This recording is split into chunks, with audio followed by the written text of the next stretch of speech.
প্রত্যাশিত সংস্কার আসলে সরকার কবে নাগাদ বাস্তবায়ন করতে পারবে বলে মনে করেন? থ্যাংক ইউ জুই। মানে আমি দুইজনের কথাই মন দিয়ে শুনছিলাম, সুব্রত ভাই, সপু ভাই। পুলিশের কি অবস্থা, আমি সব সময় বলি যে এটা একটা মরা কলা গাছ পুলিশ, ঠিক আছে? এদেরকে দিয়ে আই ডাউট যে কি নির্বাচন হবে। আইন শৃঙ্খলা অবস্থা, ভাই বলেছে গতকাল চরমপন্থীদের হাতে 3 জন নিহত। আমি মানুষের সাথে মিশি, তো মানুষের কথা হলো চাঁদাবাজি কমে নাই, সিন্ডিকেট এখনো আছে। আমি কিন্তু আর্মিতে জয়েন করেছি জেনারেল জিয়ার প্যাট্রিয়টিজম দেখে, ঠিক আছে? বাট আমি বিএনপি করি না। আমি I respect Begum Zia because উনি কম্প্রোমাইজ করেননি, but that does not mean I do BNP, but I have respect for that party. But the question is, জয়ী, আমরা ভাইকে বলছি, আমার কলেজের বড় ভাই, তো আমার ওনার প্রতি একটু অধিকার আছে। আব্দুল্লাহ মিন্টু সাহেবের একটা statement I was seeing in the ইয়াতে কালকে, এটা আমি একটু আপনাদের সাথে শেয়ার করি। দিস ইজ দিস স্টেটমেন্ট, ভাই। ইট সেজ আওয়ামী লীগের সাথে বিএনপির কোনো দ্বন্দ্ব নাই, তবে অন্যায়কারীদের বিচার চাই। What you mean by Awami লীগের সাথে বিএনপির দ্বন্দ্ব নাই? আওয়ামী লীগ ভাইকে তো 300টা মামলা, ইজ এ ফ্যাসিস্ট দল। What you mean by that? এইটা বললে তো আমরা কষ্ট পাই যারা সাধারণ জনগণ। এক, আমি ভাইয়ের কাছে, I have a question, how could he say this thing? যে জুলাই, তাহলে কি জুলাই রেভলিউশনটা ব্যর্থ? জুলাই বিএনপির ভাইরা জয়েন করে নাই? ভাই সবু ভাই, যে জৈনপুরীর আব্বাসী সাহেব একটা কথা বলেছে, this is anti state, this is anti state. শুনি। 2024 সালের 5 আগস্ট বাংলাদেশ স্বাধীন হয়েছে। স্বাধীন হয়েছে সলিমুল্লাহ খানদের মতো নাস্তিকের জন্য, স্বাধীন হয়েছে তসলিমা নাসরিনের উত্তরসূরিদের জন্য। আমরা স্বাধীনতা পাই নাই যেই বাংলাদেশে আল্লাহ তার হাবিব মুহাম্মদ সাল্লাল্লাহু আলাইহি ওয়াসাল্লামের আরশচুম্বী সম্মান মর্যাদার বিরুদ্ধে বাক স্বাধীনতার দোহাই দিয়ে নাস্তিকরা যখন তখন বেয়াদবি করে, তাদের শাস্তি যদি না হয়, আমরা মনে করি মুসলমান এখনো বাংলাদেশে পরাধীন। 47-এ আমরা স্বাধীন হই নাই, 71-এ স্বাধীন হই নাই, 5 আগস্ট স্বাধীন হই নাই। হোয়াট ইউ মিন বাই 5 আগস্টে স্বাধীন হয় নাই? তাহলে দিস জেন্টলম্যান, আমিও তো পায়জামা পাঞ্জাবি পরি, দাঁড়িয়ে আছে, টুপি নাই, ওনাদেরকে যখন জঙ্গি বলতো তখন তো আমাদের কষ্ট লাগতো। উনি কি সব মুসলমানের প্রতিনিধি? আমি বিনয়ের সাথে, আমি ধর্মকে এখানে আনতে চাই না, বাট মুসলমান ইসলাম ধর্মটা ফতোয়া দেয়া জায়েজ আছে, বাট আইন হাতে তুলে নেওয়ার তো জায়েজ নেই। উনি বলেছেন হাত কেটে নেবে। কেউ কেউ বলছে, একটি পক্ষ আমরা দেখছি যে 5 আগস্ট স্বাধীন হয়নি, আবার দেখছে যে অভ্যুত্থানের কৃতিত্ব নিয়ে অনেকদিন ধরে বিতর্ক চলছে। আমি শেয়ার জনাব আবেদ ফেরদৌস জিয়া কেন বলে, ফাঁসির রায়কে কার্যকর করব ইনশাআল্লাহ বাংলাদেশে। কেন বলে বলেন? এরা বলছে হাত কেটে দিবে, এরা বলছে মানুষের হাত কেটে দেবে, প্রকাশ্যে মানুষকে হত্যার হুমকি দিচ্ছে, ফতোয়া অ্যালাউ করে, কিন্তু ইসলাম তো আইন নিজের হাতে তুলে দেওয়া অ্যালাউ করে না।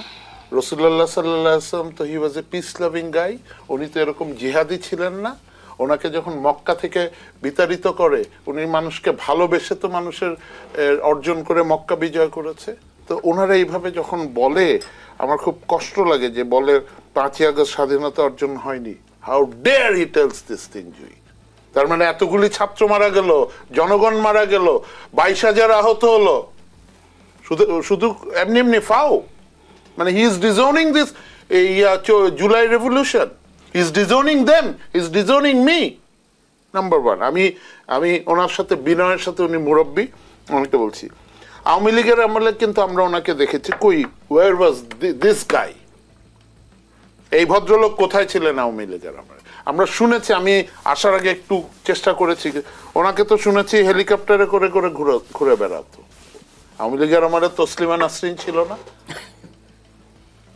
ইয়া করলে ডিজিএফআই কে সাহায্য করবে। আমি রিকোয়েস্ট করবো ইলিয়াস ভাই, ইউ কাম ওভার, আমরা চেষ্টা করবো আপনি ডিজিএফআই ডিজি হয়, you handle this situation. This is absurd, number 1। আমি এটা নিয়ে ল অ্যান্ড অর্ডার নিয়ে ভেরি কনসার্ন।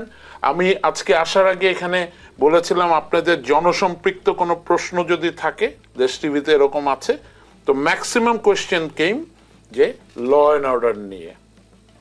আরেকটা জিনিস এসছে নির্বাচন নিয়ে। আমি ওই ল অ্যান্ড অর্ডার নিয়ে দুটো কথা বলে ছেড়ে দেব।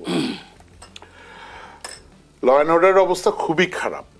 আমাদের স্বরাষ্ট্র উপদেষ্টা, উনি আমাদেরই লোক, but I am sorry sir, you have failed, it is time you resign. Doctor Yunus sir, you put a good person there who is effective, ওর স্যারকে অন্য একটা মন্ত্রণালয়ে দেওয়া হোক, হি ইজ আনফিট। আমার আর্টিলারির officer lieutenant, so but he is not being able to control. এবং এই ল অ্যান্ড অর্ডার নিয়ে আই ডাউট, আমরা ভোট দিতে যেতে চাই, নির্বাচন কি হবে।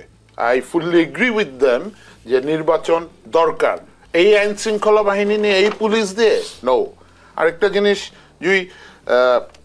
যে ছাত্রদের রাজনীতি নিয়ে কথা উঠছে, ছাত্রদের রাজনীতি আমি পরের অংশে আলোচনায় আনবো যদি সময় থাকে, কিন্তু আপনি নির্বাচনের প্রসঙ্গে কথা বলছিলেন। নির্বাচনের প্রসঙ্গের আগে আমার 22 জন সাবেক ডিসিকে শনাক্ত করে বাধ্যতামূলক অবসরে পাঠানো হলো। এর আগে আমরা দেখলাম প্রশাসনের বিভিন্ন পদে থাকা 33 কর্মচারীকে ওয়েস্টে করা হয়েছে। নির্বাচন কেন্দ্রিক দুর্নীতি কমবে কিনা, আমি সেই প্রশ্নটি আপনার কাছে রেখে যেতে চাই। ধন্যবাদ জানাচ্ছি জনাব আহমেদ ফেরদৌস। মীর শরফত আলী, যে প্রশ্নটির আগের অংশে আহমেদ ফেরদৌস আপনার কাছে করেছে, সেই প্রশ্নটি আমি নিয়ে আসতে চাই। আওয়ামী লীগের সাথে বিএনপির কোনো দ্বন্দ্ব নেই, এমনটি বলছেন বিএনপি নেতা আব্দুল্লাহ ওয়াল মিন্টু। ধন্যবাদ। এটা তার ব্যক্তিগত অভিমত, বাট আওয়ামী লীগ যে ফ্যাসিস্ট এটা সারা মানুষই জানে, এবং ফ্যাসিস্টের যে পতন হয়েছে সেটা সবাই আছে। আমরা আওয়ামী লীগের বিচার হোক, শেখ হাসিনার বিচার হোক, আওয়ামী লীগ যারা আজকে যারা গণহত্যার সাথে জড়িত তাদের বিচার বাংলাদেশের মাটিতে হবে। আমরা সেটা তার ব্যক্তি অশালীন কথাবার্তা বলি, স্বাভাবিক ক্ষেত্রে আমার পার্টি সেটা সিদ্ধান্ত নেবে যে আমি রাজনীতি করি। রাজনীতি আমার যে জিনিসটা, বিশেষ করে পলিটিক্স যেহেতু আমি করি, আমরা 17 বছর আন্দোলন সংগ্রাম করেছি। আমরা একটা রুটি ভাজতে তাওয়াকে গরম করতে হয়, তারপরে রুটিটা হয়। আমরা সেই জিনিসটা সৃষ্টি করেছি। এখন হ্যাঁ, তারা ছাত্ররা অবশ্যই কথা, আমি অস্বীকার করার জো নাই, কিন্তু তারা যদি সরাসরি তারা সন্তান এবং তারা যদি আমাদের কাছে বলতেই পারে, কিন্তু তাদেরকে সেই জিনিসটাকে আমাদেরকে বুঝাতে হবে। আমরা যদি আশকারা দিয়ে তাদেরকে লাই দিই যেটা বামাজ, তাহলে তো জিনিসটা স্বাভাবিক খারাপের দিকে যাবে। তারা দল করবে, অবশ্যই তাদেরকে আমি অভ্যর্থনা জানাই তারা অবশ্যই তার কথা আছে। কিন্তু ওই যে দাদা কোনো একটা কথা বলেছে, 90-তে স্বৈরাচার এরশাদ বিধানদের সঙ্গে আমরা পড়েছি। আমরা অনেক আমরা আমানুল্লাহ, আমার খাইরুল তখন ঢাকা কলেজের বিবিছি, আমরা তো বলি না যে আমাদের অমুক জায়গায় বসাতে হবে। এটা কি জিনিসটা, এটা তো সঠিক হচ্ছে না। ছাত্ররা পড়াশোনা করবে, পড়াশোনা রাত দিয়ে যাবে, অবশ্যই সেটা আমরাই করি, কিন্তু একটু বেশি হয়ে যাচ্ছে। এই জিনিসগুলো কারোর জন্য ভালো।